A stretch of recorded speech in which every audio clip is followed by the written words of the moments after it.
पानीपत की बत्रा कॉलोनी में एक बड़ा हादसा सामने आया है। आज दोपहर जब लोग अपने अपने घरों में सोए हुए थे, तभी एक जोरदार धमाके ने लोगों की नींद उड़ा दी। हरदोई जिले से विपिन नाम का एक शख्स अपने रिश्तेदार के यहाँ काम की तलाश में आया था। आज जैसे ही वो छत पर बाथरूम करने के लिए चढ़ा तो 45,000 वोल्टेज की तार ने विपिन को अपनी चपेट में ले लिया। लोग कुछ समझ पाते इतने में ही चारों तरफ धुआं धुआं हो गया। घरों के बाहर लगे बिजली के मीटरों में आग लग गई, दुकानों के शटर फट गए, मकानों में दरारें आ गई। सूचना मिलते ही मॉडल टाउन पुलिस मौके पर पहुंची। वहीं कुछ देर के लिए बिजली भी बाधित कर दी गई। इस घटना में 4 लोगों के झुलसने की भी सूचना है। उल्लेखनीय है कि इससे पहले भी पानीपत में कई बड़े हादसे हाई वोल्टेज तारों की चपेट में आने से हुए हैं। मेरा भाई था, मौसी लड़का, वो आया था मेरे पास मिलने के लिए आया था। कमरे में बैठा रहा, हम लोग सब लोग बैठे थे। तो जाने वाला था तो कहने लगा दीदी हम जा रहे। तो हमारा छोटा वाला भाई है, वो कहने लगा दीदी चलो हमें खाना खिला दो, चल गया। तो दीदी चली गई अपने रूम में लेके, ये अकेले था रूम में। ऊपर पता नहीं क्या करने गया, पेशाब करने गया, क्या करने गया, तब ये हादसा हुआ है। इतना तगड़ा, जैसे बम नहीं फटती है इस तरह इतना तगड़ा हुआ है, बहुत तगड़ा हुआ। दो बार पहले नीचे था, फिर ऊपर कमरे में लेटे रहे सब लोग। हम कमरे में लेटे थे, नहीं नीचे वाले में लेटे थे। फिर उसके बाद मैं ऊपर चला गया। कहाँ से आया था वो? दिल्ली से आया था।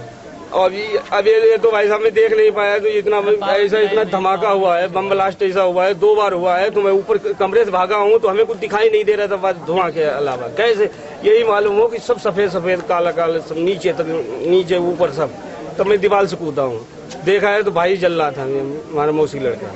ये बत्रा कॉलोनी का हादसा है। ये यहाँ पे जो है ये हमारे पड़ोस में विनोद का मकान है अपना उनका, और उनके ये किराएदार रहता था। उनका कोई रिश्तेदार था, वो दिल्ली से मिलने आया था और वो बस जाने ही वाला था कि अचानक वो ऊपर बाथरूम करने गया और उसके साथ अटैच हो गया। बड़ी वाली लाइन है ये जो, और उसके बाद पूरा वो जल गया।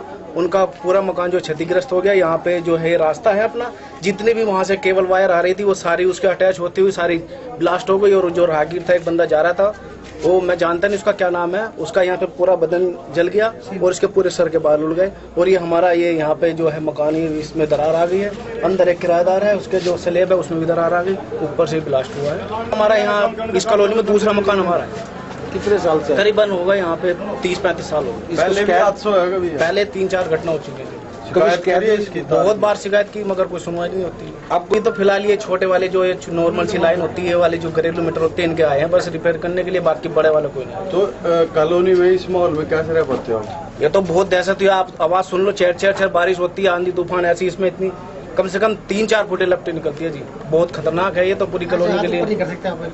आप जो ऊपर बैठ के आप मतलब एक दहशत सी बनी रहती है कि कब हो जाए ब्लास्ट, कुछ नहीं पता। आप लपटे देखेंगे ऐसे लगे जैसे कोई फसल जला रहा है, जैसे ये कूड़ा करकट ये जला रहा है। बहुत लपटे निकल।